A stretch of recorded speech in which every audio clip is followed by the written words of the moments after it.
mūsų renginys jau eina į pabaigą ir aš pabandysiu surinkti visus galus ir padaryti išvadas. Perėsim į daugiau tokį taikomą į praktinį lygį, ką tai reiškia. Kolegos labai teisingai pristatė tendencijas, pristatė tai, kas įvyko ir turbūt apibendrinant tiek Astos, tiek Dovilės, tiek Giedriaus pristatymus, 2 sakiniais galėčiau pasakyti taip. Pirma, taip kaip buvo, jau nebebus. Ir antras sakinys, tie sprendimai, kurie tiko ir buvo labai racionalūs ir logiški anksčiau, naujai ateičiai nebetiks. Ir aš papasakosiu trumpai, kaip mes matom ateitį, gana detaliai, kokiomis prielaidomis vadovaujame žiūrėdami į ateitį ir kuo tikim, ką verslas galėtų arba turėtų daryti tam, kad toje ateityje išliktų laimėtojais. Arba, kaip sakyti, ką sako verslo strategija, išliktų žaidime, išliktų kitokie arba diferencijuotų negu konkurentai ir galų gale uždirbtų pelną. Taigi, verslas šiandieną sprendžia daug skirtingų su energetika susijusių klausimų. Jos atsakinėjom mes šiandieną per mūsų verslo žinių klausimų portalą gautus klausimus ir iš esmės jie tikrai išgyvenimo klausimai. Tie, kurie mes sulaukėm ir iš klientų savo elektroniniais laiškais, skambučiais ar susitikimuose diskutuojam. Ir turbūt energijos kainos yra vienas iš tokių jautriausių dalykų, geriausiai iliustruojančių turbūt situaciją. Visi labai gerai prisimenam, kas buvo prieš 5 metus, kas įvyko per praėjusius kelis metus ir taip labai nedrąsiai žiūrim į ateitį, kas mūsų laukia. Kalbant apie naujas technologijas, naujas rinkos galimybės, tai vėl saulės elektrinės. Praėjo gana didelis toksai banga, burbulas, ar kaip mes jį bepavadintume, saulės augimo. Ir vėl dabar mes stabtelėm ir galvojam, ar ta saulė vis dar apsimoka, kaip jin turėtų įsikomponuoti į mano kaip verslo vartojimo visą portfelį ir ką man daryti. Tai iš tikrųjų klausimai labai aktualūs, atitinkamai susiję ir su elektros sąnaudom arba kainų fiksavimu arba alternatyvų pasirinkimu. Kalbant apie energetiką ir bendrai verslo aplinką ir verslo veikimą, tai visi norim turėti situacijos kontrolę. Ta kontrolė visi praktiškai buvom praradę prieš gerus metus, kai kaštai energijos dedamosios išaugo kartais 10 kartų. Ir čia su vienu klientu irgi šnekėjom ir sako, žinok, mes dabar jau darom visai, neminėsiu, kas per organizaciją arba kas per produkciją, bet sako, savo produkciją praktiškai jau gaminam iš elektros ir dujų, nes 90% kaštų yra elektros ir dujos mūsų galutiniam produkte. Tai ir iš tikrųjų tas buvo. Tai situacijos kontrolė buvo prarasta. Ir tokių prognozių, net vis tiek mes versle prognozuojam optimistinį scenarijų, pesimistinį, realistinį, tai nei vienam iš scenarijų tokių skaičių, tokių kainų niekas neprognozavo, įskaitant mus pačius. Kalbant apie aiškumą, skaidrumą, žinoma, kad didelės problemos visada sukuria paskatas jas spręsti, jas spręsti kitais būdais, jas iš to galimai ir uždirbti sprendėjams. Ir rinkoje atsiranda įvairių situacijų, arba įvairių naujų dalykų, kurių iki šiol nebuvo. Įvairių naujų pasiūlymų, kurie galimai atrodo vizualiai labai neblogai, bet tada kaip atsirinkti, kurie iš tikrųjų yra tie sprendimai, kurie spręs situaciją. Nes situacija nauja, sprendimas naujas, ar jie kartu viens kitą dengia, o gal jie susijungia, pasidarys spragus mišinys ir padarys dar blogiau. Tai irgi gali būti. Galų gale, kalbant apie pėdsako mažinimą, tai mes tokiam esam, kaip sakyti, kognityviniam disonanse, tame, kad Europa deklaruoja žalio kurso tikslus. Jie yra likę tikrai aukštai dienotvarkėje, tačiau visi veiksmai siekiant išvengti šitos energetinės krizės ir panašiai, yra kiek kitokie. Anglies vartojimas energetikos stipriai auga, emisijos didėja ir galų gale, ar verslui, kaip sakyti, ir toliau žiūrėti tą kryptimą, ar jau galime atsipalaiduoti. Turbūt ir tie klausimai yra nemažiau svarūs. Tai pabandysim per ateinantį pusvalandį atsakyti tos klausimus arba bent jau nubrėžti kryptį, kaip į juos reikėtų žiūrėti naujoje realybėje. kalbant apie ateitį, visada svarbu prisiminti šiek tiek ir istorijos. Ne? Tai šitas paveikslėlis labai gerai rodo tokių technologijų skirtumus, ne? Ką mes turėjom. Tarp kitko, tai yra Klaipėdos energijos elektrinė, tikra nuotrauka, pasiskolinau iš klaipėdiečių. Ir tai yra vizualizacija jūrinio vėjo, kuris taipogi, ne, ir bus mūsų pajūryje. Tai aišku, tarp šitų technologijų praktiškai šimtmetis, gal kiek mažiau.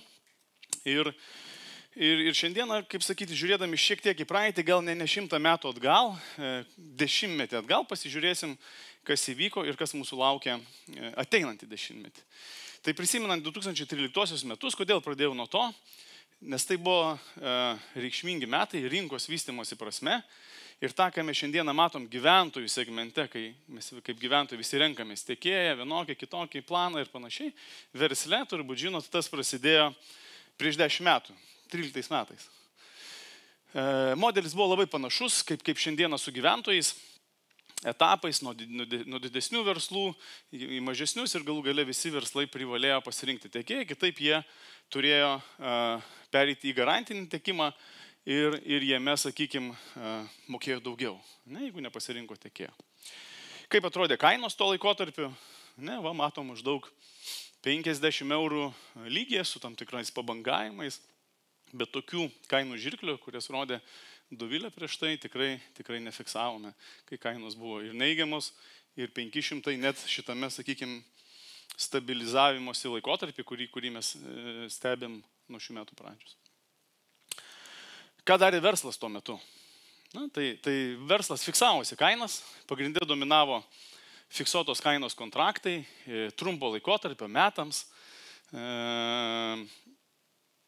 Dalis, kaip ir minėjau, klientų nesuprato, kas čia vyksta, ką čia daryti, energetikai, tai jūs visi ten vienodi, kur aš čia yra tinklai, tai ką man dabar kitą kabelį vestis, nieko nedarau, viskas bus gerai. Ne, tai šiek tiek edukacijos gal trūko ir kai kurios įmonės vangiau reagavo į tai, bet galų gale vis tiek tas modelis tapo suprantamas ir aiškus, kas yra tiekėjas, kas yra tinklų operatorius ir kodėl turiu daryti vieną ar kitą sprendimą. Sekantis etapas 17 metais prasidėjęs, mes jį pavadinom stabilizacijos laikotarpiu. Rinka jau, kaip sakyti, atsistojus ant savo kojų, verslas žino, ką daryti, verslas žino, kas yra tiekėjas, ko skiriasi vienas nuo kito, kas yra tinklų operatorius galų gale. Ir kainos stabilizavosi tam tikram lygiai, ten pirma dalis šių 4 metų laikotarpio.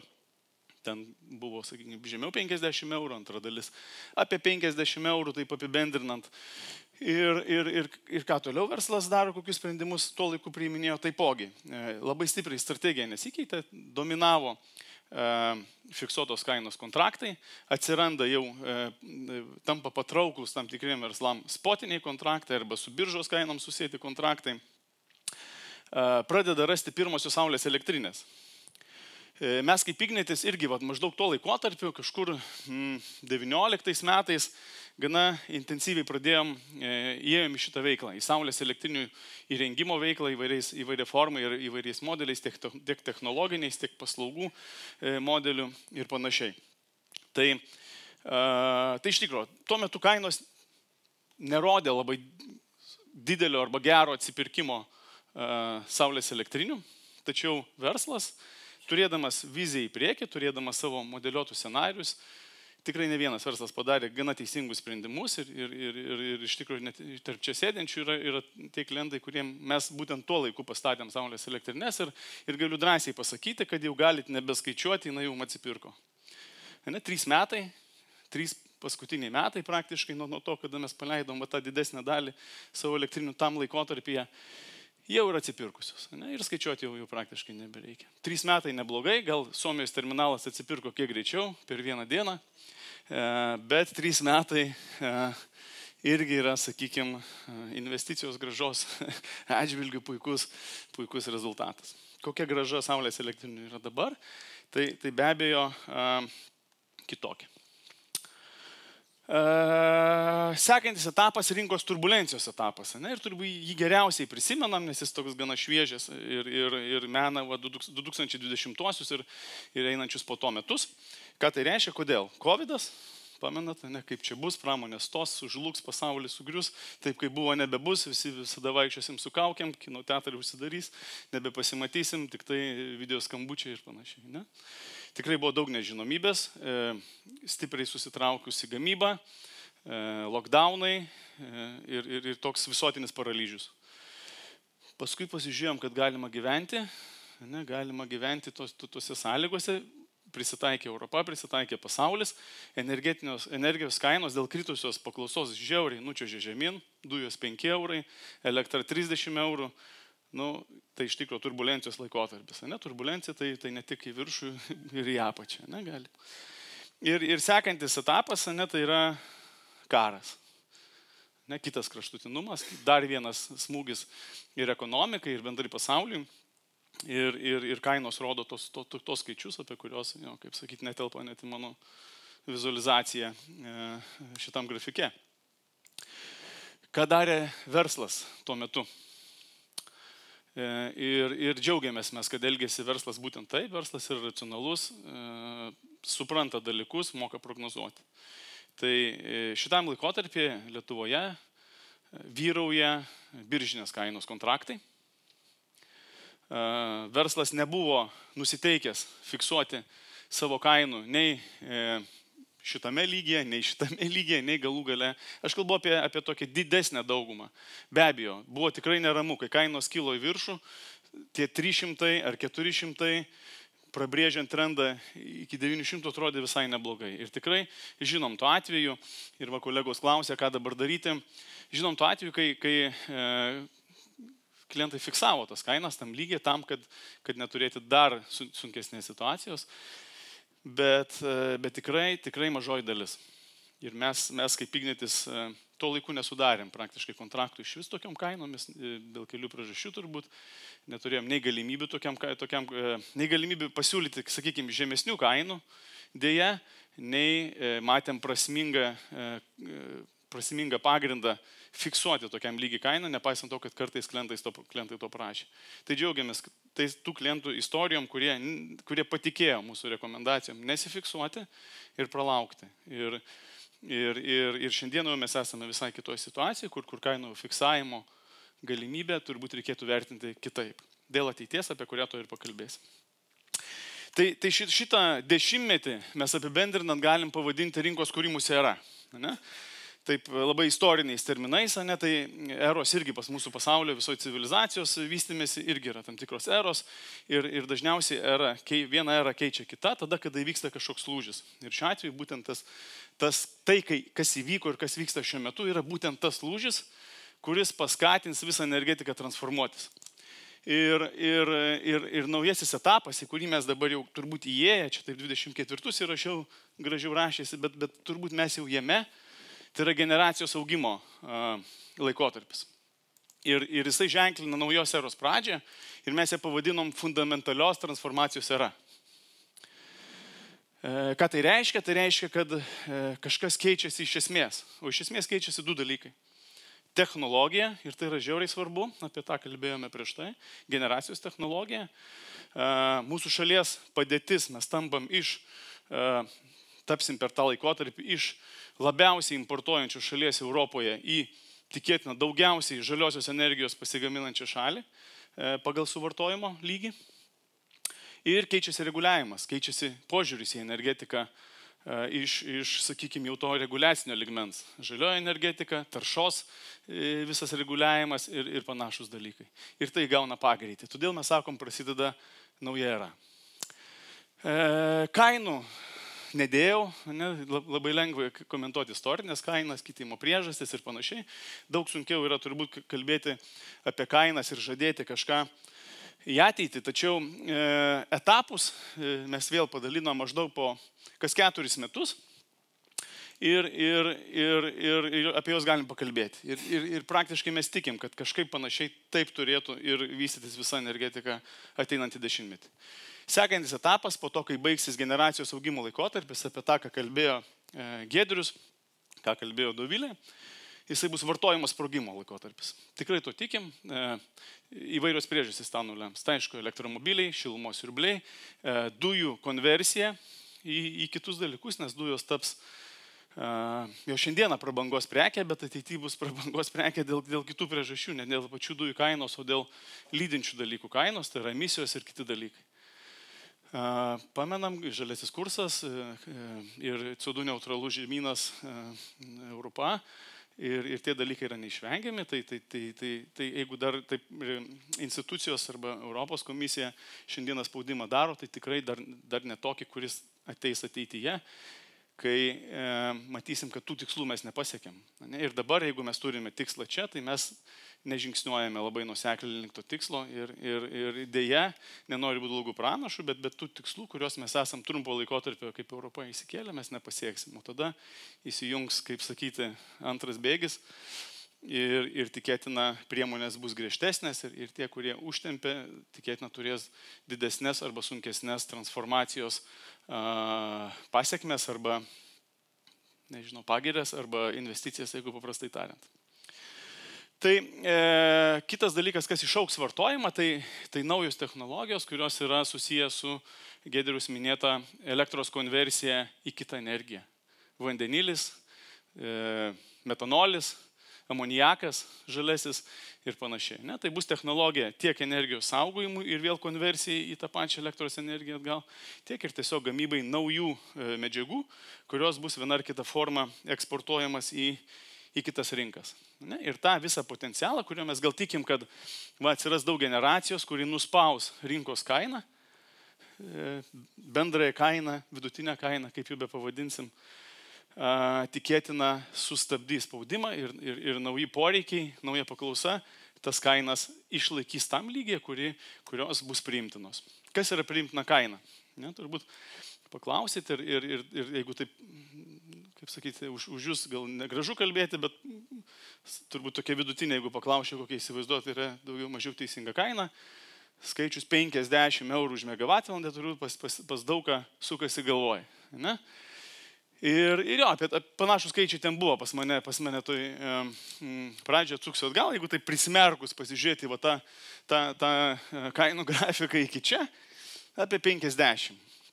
Bet jeigu mes prisimenam 13 metus ir žiūrim dabar, tai bendras infliacijos lygis arba kainų indekso pokytis per tą dešimtmetį yra daugiau kaip 50%. Tai tas, kas buvo 50 anksčiau, tai yra beveik 100 ar 80 lygyje šiandieną. Tai ir tos kainos iš esmės, aišku, jos buvo ir politinių procesų pasiekmė. Žemos energijos kainos yra pramonės konkurencingumo pagrindas. Ta suprantam visi, supranta pramonė, supranta politikai. Ir tai buvo turbūt Vokietijos pramonės sėkmės vienas iš pagrindinių komponentų. Ir jos buvo dėja politinės kainos ir šiandieną mes matome, kokios yra to pasiekmes. Kai politiniai žaidimai arba politinė korta yra jau kitokia. Tai antrasis etapas, vartojimo sprogimo etapas, tada vėl mes ateinam į rinkos turbulencijos etapą, nes po kaip sakyti, tam tikrų nuoseklių žingsnių įvyksta kažkokie susipurtimai. Į vieną ar į kitą pusę. Ar ta kreivė, sakykime, kainų kreivė, ar situacija jinai gali vėl sužirkliuoti, ar tiesiog kažkaip stačiai eiti į vieną ar į kitą pusę, tai irgi gali būti. Nebūtinai, kad čia vėl nukris ir pakils, arba vėl pakils, arba šį kartą pradžiai pakils, o paskui nukris. Sunku tą prognozuoti, bet istoriškai vertinant įvairiose rinkose, įvairius dėsnius, tai yra įprogramuota. Tik tai šiandieną energetika tampa daug greitesnė, tie ciklai, jie artėja, jie traukiasi. Ir galų gale po turbulencijos tokių laikotarpių, tas pats, kas įvyko ir šiuo metu, stipriai pradėjo aukti mūsų vidinė generacija, prasidėjo procesai, statybų išlengvinimai, reguliavimo tobulinimas, kad kuo greičiau turėtume, kuo daugiau vėjo generacijos, saulės generacijos ir panašiai. Tikėtina ateis vėl kažkokie nauji dalykai, naujos technologijos, nauji procesai, kurie bus naujos eros pradžia.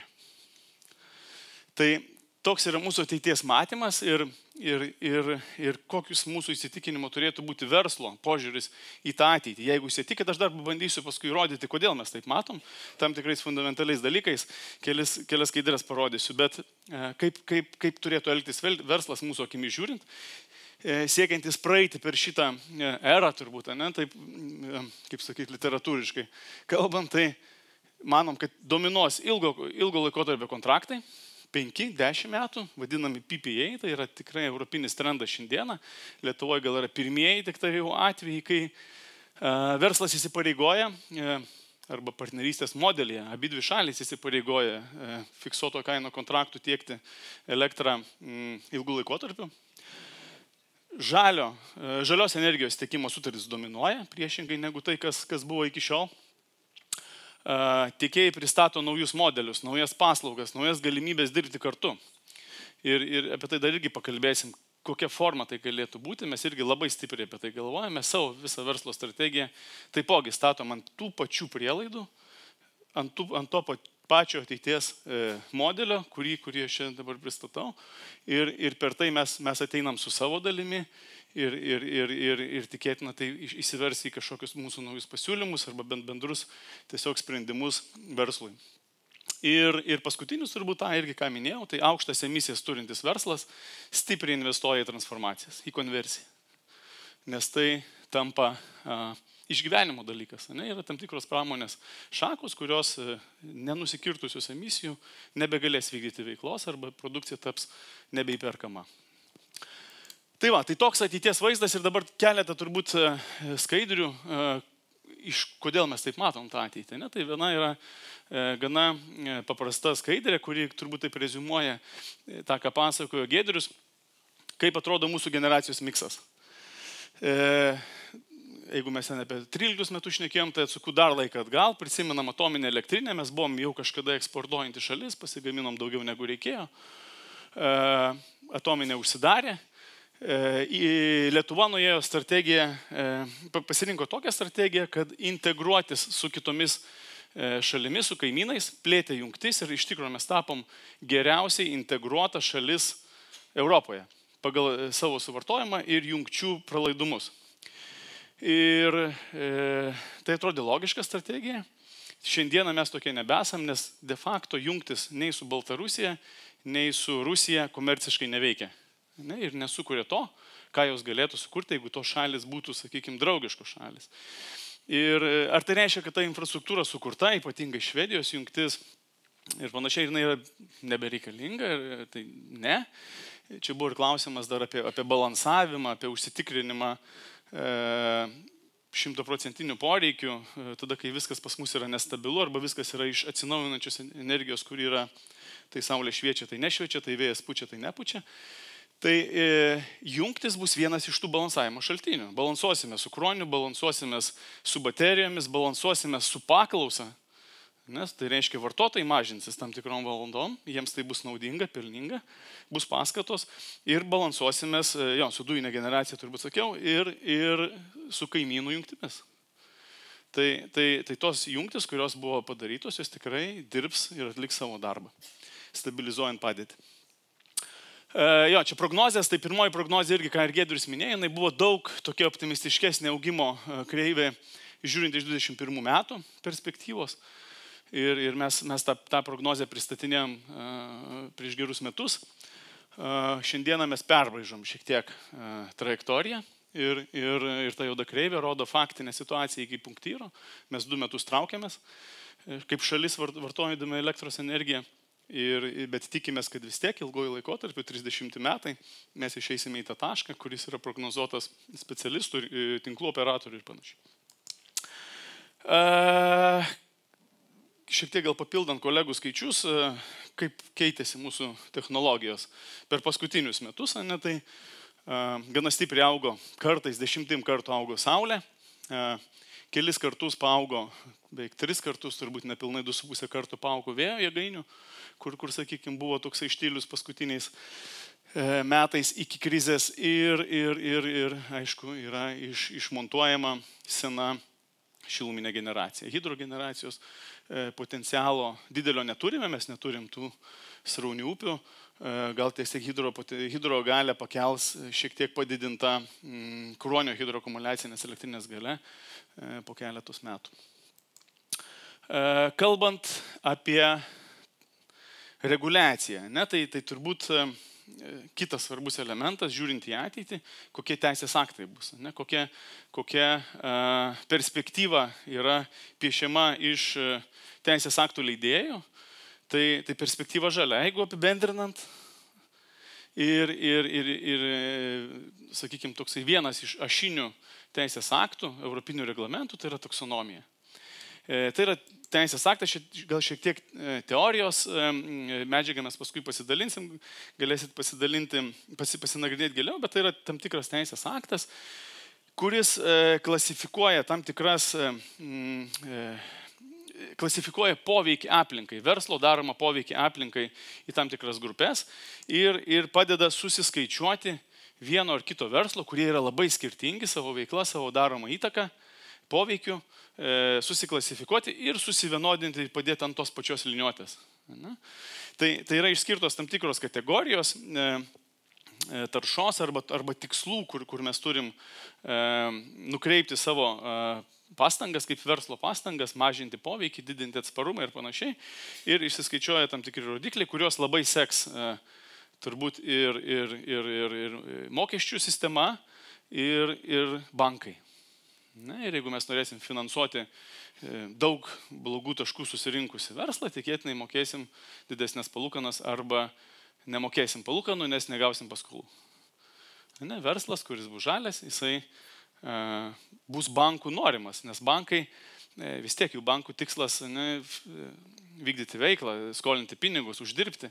Tai per vieną naktį ar per kažkokį laikotarpį jie neatsisakys visai finansuoti kažkokį pusiau žalią verslą, bet jie turės savo portfelį turėti ir labai žalio tam, kad jų vidutinis portfelio klientas arba vidutinis euras paskolintas atrodytų žalokas. Tai be abejo. Tai palūkanos tikrai skirsis, nes bankai norės, sakys, ateikit, pinigų imkit, va, nes aš turiu pasižalinti savo visą krepšelį. Tai tikrai žali dalykai labai apsimokės ateityje ir labai tolimo. Čia yra tam tikros sritis arba tikslai, bioįvairovė, poveikis, atsparumas klimato kaitai, žiedinė ekonomika ir kiti dalykai, kurie tai yra tam tikros šakos, pagal kurias bus vertinama ir vertinama galų gale verslo poveikis. Ir tai yra gyvas procesas. Mokslininkai ir toliau atlikinės tyrimus, keis savo požiūrį, keis tam tikrus parametrus sistemos, bet kryptis išliks ta pati. Ir iš tikrųjų, tai yra pagrindinis tikslas to dokumento ir sistemos yra aiškiai pamatuoti verslo poveikį planetai mūsų, visam klimatui, visai sakykime, aplinkai. Ir sustabdyti manipuliavimus, tą vadinamą greenwashingą ir panašiai. Ir tai yra bendros sistemos dalis su to žaliojų kursu, kuris yra kaip mūsų kelrodė ir tai yra Europos transformacijos modelis, Europos transformacijos kryptis. Net ir pramonės transformacijos galima tai pasakyti. Mes, pamenat, prieš pertraukėlę uždavėm keletą klausimų. Ir vienas iš jų buvo, ar žinote, kas yra taksonomija. Tai didžioji dalis kol kas dar nesusidūrė su tuo. Ir turbūt dar nėra per vėlų to pradėti domėtis, nes tie dalykai pagrindė šiandien yra taikomi stambiam verslui. Tai aš taip pagal mūsų auditoriją jaučiu ir tą pagal registracijas mačiau, kad vis tik, aišku, dominuoja smulkesnio verslo atstovai, nes jų šiandieną apskritai kaip verslo įmonių yra daug, didžios įmonės sudaro mažesnę dalį, tai kažką panašaus parodo ir apklausos rezultatai. Suvedėm tikrai tikrušę, ne kaip Baltarusijoje, kai rezultatai aiškus iš anksto, suvedė kolegos per pertrauką, gavę atsakymus iš platformos. Tai čia yra pagrindinės prielaidos, per kurias mes žiūrėjome į ateitį. Ir kita, turbūt viena tokia labiau jau praktinė perspektyva, tai yra verslo savybės. Kokios yra ateities verslo savybės, siekiant veikti toje aplinkoje, į kurią mes žingsniuojam. Ir galvodamas ateities, taip kažkaip mes diskutuojam ir supratom, kad jau šiandieną verslas turi būti toksai, koks jisai privalo tapti ateityje, kad likti konkurencingu. Tai koks tas verslas turi būti ateityje ir šiandieną, tai jis turi būti greitas. Mes žiūrėjome ir per savo prizmę, dar sykį tikrai dalinamės tokiais vidiniais dalykais, kuriais patys labai tikime ir patys savo organizaciją sukam tą linkme. Greitas, žinoma, skaitmenizuotas. technologijų prasme ir praktiškai visose srityse, ar tu esi kirpykla, ar tu esi bandelių kepykla, ar didelė pramonės įmonė, technologijos jos bus privalomos, siekiant atliepti efektyvumą, klientų lūkesčius ir kitus dalykus. Orientuotas į klientą, tai tą, ką ir paminėjau, ir galų gale globalus arba platus geografijos prasme. Tai nereiškia, kad dabar bandeles mes turim iš vietinės, šeškinės kepyklėlės kažkur pradėti vežioti po pasaulį. Tai reiškia, kad tam tikri aspektai, net ir smulkiame versle, gali atsirasti globalūs. Tam tikros paslaugos, tam tikros žaliavos, tam tikros sistemos, kurios padeda man krosaną kas rytą užsisakyti ir jau privažiavus gauti per langelį iškeptą, gali būti, nežinau, sukurtos Indijoje, Latvijoje ar Vokietijoje. Ne? Tai iš tikrųjų verslas jisai plečia savo mastelį ir atstumai tarp šalių jie traukiasi. Ir pagrindinis turbūt elementas, jaučiat turbūt koksai, yra centre, tai yra atsakingas ateities ir šiandienos verslas turi būti atsakingas. Ir tai yra šiek tiek susiję arba tiesiogiai susiję su tais dalykais, ką kalbėjom prieš tai, taksonomija ir visa mokestinė ir reguliacinė aplinka, kuri artimiausiais metais keisis. ESG raidės turbūt pažįstamos daugam. Tai yra abreviacija arba sutrumpinimas 4 žodžių. Environmental, social, governance, tai pagrindiniai 3 aspektai, kuriuos turi organizacijos pasiimti savo, siekdamos vystyti verslą. Tai aplinkosauginis, socialinis lygmuo, darbuotojai, partneriai, lygios galimybės ir kiti dalykai, valdysena, skaidrumas, rizikų valdymas ir kiti dalykai, ir aišku aplinkosauga ir žalias verslas, plačiaja prasme, tai turbūt ten ne tik apie žalią energiją, tikrai ne. Tai turbūt žalioji energija, ką aš įskiriau, ta vieta, kurią mes galim padėti išspręsti, bet daug kitų dalykų, poveikio aplinkai dalykų, turbūt jūs sprendžiate ir spręsite ateityje ir su kitais partneriais, be abejo. Kalbant apie socialinį lygmenį, tvarios tiekimo grandinės taipogi yra vienas tik tai iš elementų tenai, tai mūsų turbūt ir prašymas ir rekomendacija, būkit reiklus ne tik savo, ne tik savo verslui, taptami žalesni, bet reikalaukite to ir iš savo partnerių, tada įsijungia visai kitas pagreitis. Pasižiūrėkite žingsnį į priekį, ar jūsų partneris ar tiekėjas irgi perka žalią elektros energiją, ar jo visas verslo modelis eina į žalumą, nes priešingų atveju ilgojo laikotarpio jūs tokio neteksit partnerio, o dažniausiai tokie ilgalaikis bendradarbiavimo modelis, jie kūrė gerus santykius ir kūrė gerą rezultatą abiem šalim, bet jeigu vienas juda į vieną pusę, tai yra gana trapu. Ir rizikų valdymas. Rizikų valdymas ateina vėl jau taip, rizikų valdymas tik tai viena dalis governance arba valdysenos skyriuje, tai čia vėl mes galime padėti su energetikos kaštų rizikų valdymu, stabilizavimu ir panašiai. Ir iš tikrųjų, tai nėra tiesiog kažkokia tokia, angliškai pasakysiu, nice to have dalis arba maloni turėti dalis, tai yra privaloma, kuri vis tiek turės būti gyvendinta dėl veikiančių jėgų iš visų pusių. Klientai, mūsų partneriai taps gerokai reiklesni, mokestinė našta spaus ir vers daryti investicijas, vers daryti pokyčius, sukuriamos taršos skaičiavimai, jie turės būti vieši, už juos bus atsiskaitoma ir tą matys rinka, partneriai ir panašiai. Didesni finansavimo kaštai, taršaus autotransporto ribojimai. Tai jeigu mes šiandieną dar neturime elektromobilių, apie juos negalvojam, tikrai rekomenduoju galvoti, nes atsiras mokesčiai, atsiras ribojimai, kur taršus transportas gali įvažiuoti, kur negali įvažiuoti ir tai irgi darys tam tikrus apribojimus verslui, jau priklausomai nuo verslo srities. Talentų pritraukimas. Ne tik klientai mūsų tampa reiklus, arba mūsų klientai to pačiu yra ir mūsų darbuotojai.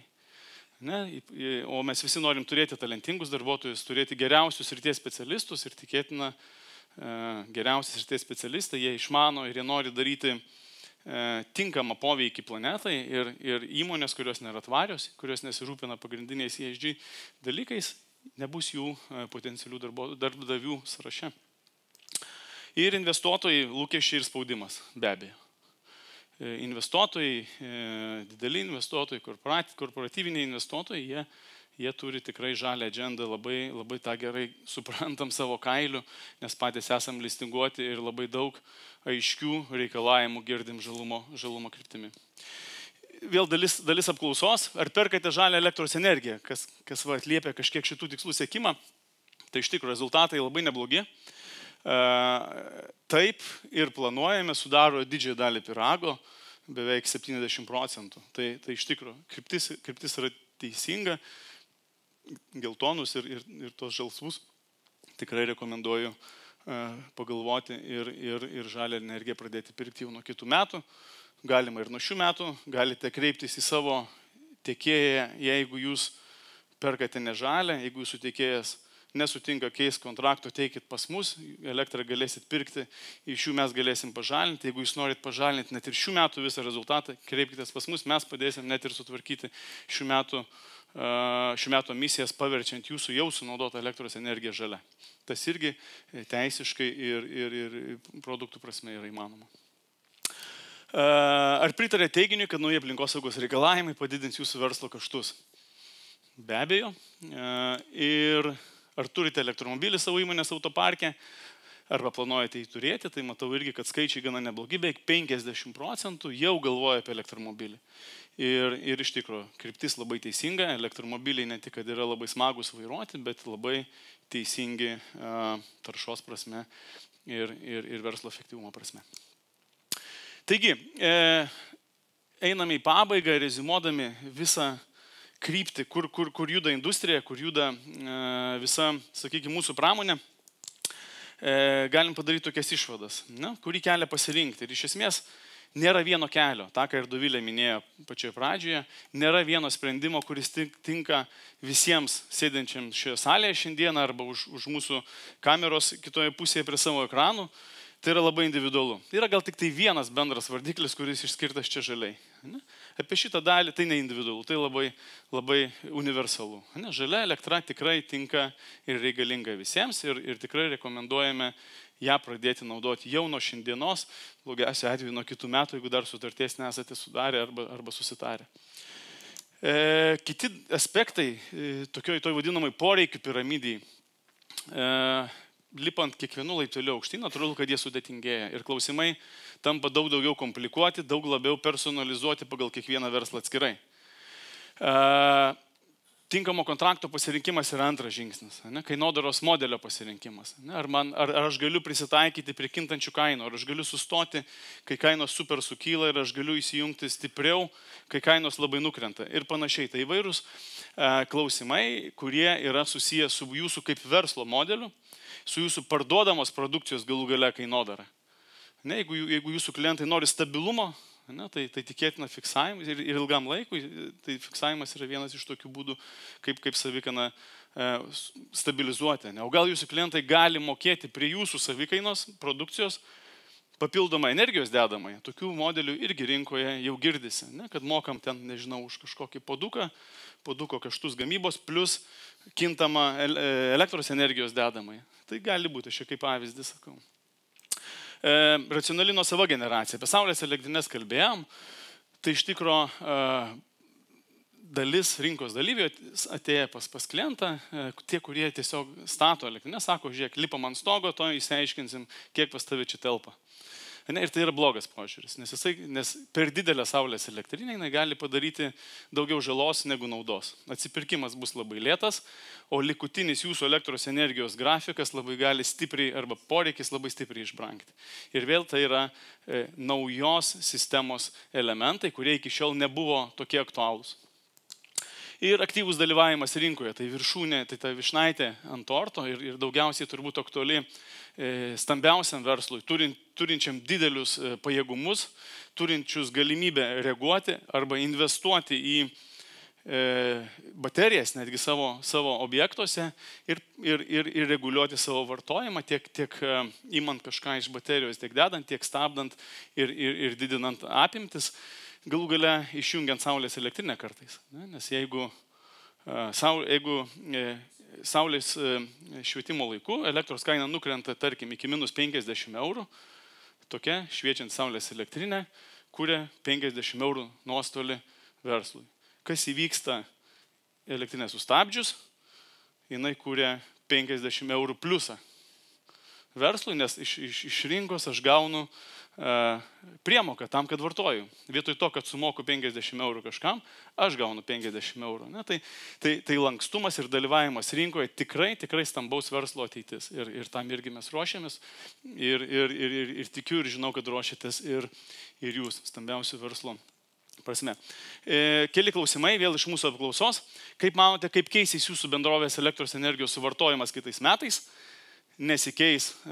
Praktiškai po lygiai pasidalina visos pozicijos, nesikeis, mažės arba didės trečdalis. Na, tai praktiškai, jeigu taip apibendrinus šalies suvartojimą, jisai turėtų likti toks pat kaip šiais metais. Ne? Ir tai nėra labai geras signalas, nes mes 2 metus traukėmės vartojimo prasme, o žiūrint istoriškai ir bendrai, tai yra elektros vartojimas tiesioginė koreliacija turi su BVP augimo, ekonomikos augimu ir kitais skaičiais. Bet skaičiai yra tokie, kokie yra, matysim, ar jie pasiteisins kitų metų gale, kai vėl kalbėsim panašiomis temomis susirinkę. Kokia dalis jūsų produkcijos savikainos sudaro energijos kaštai? Ir turbūt tai yra vienas iš klausimų, kuris labai svarbus einant per piramidą į viršų. Iki 5%, šiandieną mes turime maždaug ketvirtadalį, 10% turim antrą ketvirtadalį, o kiti pasiskirsto maždaug po trečdalį, po kokį 15-20% grafikė. Taip, ir štai yra nuotrauka ateities vartotojo, ateities energetikos rinkos dalyvio. Graži, ne? Ką jinai reiškia, ne? Tai yra pritrauktos, kaip sakom, prizumintos 3 dienos vieno iš klientų, kuris yra užlipęs tą piramidą į patį viršų. Jisai turi susikontraktavęs patį pigiausią, sakykime, technologiškai ir proceso prasme kontraktą, užsidengdamas bazinį elektros kiekį, kas yra žydra spalva, nes tas, dar sakė, ką tai reiškia? Čia yra vartojimas, 3 dienos, kliento vartojimas, ne tie kalnai. Bazinis kiekis vartojimo padengtas per ilgalaikę sutartį, vadinamą baseloadinę arba bazinio kiekio sutartį. Violetinė spalva, jisai liko dalimi kiekio rinkoje, tai reiškia perka tą kiekį biržos kainomis ir turi proporcingai sumodeliuotą, išskaičiuotą saulės elektrinę pikam nupjaustyti vasaros metu. Biržos kaina vaikšto savo, jisai gali reaguoti dalimi. Nei vienas verslas turbūt negali, net ir prie aukščiausių kainų nueiti į nulį, tai būtų labai sudėtinga. Gal yra kažkokių išimčių, bet tikėtina gali sumažinti vartojimą. Ir buvimas rinkoje tam tikra proporcija leidžia išnaudoti galimybės ir uždidinti tada, kai kainos kyla, ir išsijungti tam tikrą dalį, kai kainos yra atvirkščiai. Kai kainos kyla, išsijungti, o kai nukritusios naudoti daugiau. Papildomas elementas čia atsiranda dalyvavimas rinkoje, aktyvus dalyvavimas. Tai reiškia, toks vartotojas jisai dalyvauja net ir tinklo balansavime, jis turi specialius įrenginius pas save, kurie irgi nuo tinklo operatoriaus signalų koreguoja jo įrenginius, vartojimo įrenginius, nedarant žalos gamybos procesui. Tai irgi yra įmanoma. Jeigu čia taip apibendrinant, toks vartotojas yra žalias, lankstus, diversifikuotas, turi 3 elektros energijos gamybos šaltinius, vartojimo gamybos tiekimo šaltinius. Ne? Kainos prasme jis yra ir stabilus, ir galintis išnaudoti rinkos situacijas, malonės rinkos situacijas, sakykime, kai jis gali kažką uždirbti daugiau, ir orientuotas į taupimą. Nes violetinė dalis jinai gali nueiti nulį ir tą turėtų siekti verslas mažinti. Taip jau atzuminus ir pasižiūrėjus metai galėtų atrodyti maždaug taip. Ne? Bazinis kiekis apie 50%, 34 rinkoje ir tam tikras kiekis, kurį padengia saulė. Čia rinkos kaina, pagal kurią būtų galima reaguoti būtent violetinėje grafiko dalyje. Einame į pabaigą, aš matau, kad jau kolegė man sako, ženklus rodo, tai elektromobiliai. Turbūt tikrai labai svarbi tema, kurią šiek tiek buvom palietę. Elektromobilių skaičius pasaulyje didėja, tai yra grafikas rodantis pasaulio elektromobilių metinį pardavimą. Tai yra kiekvieni metai atskiri, tai nėra akumuliuotas skaičius. Ne? Tai elektromobilių pardavimas pasaulyje didėja.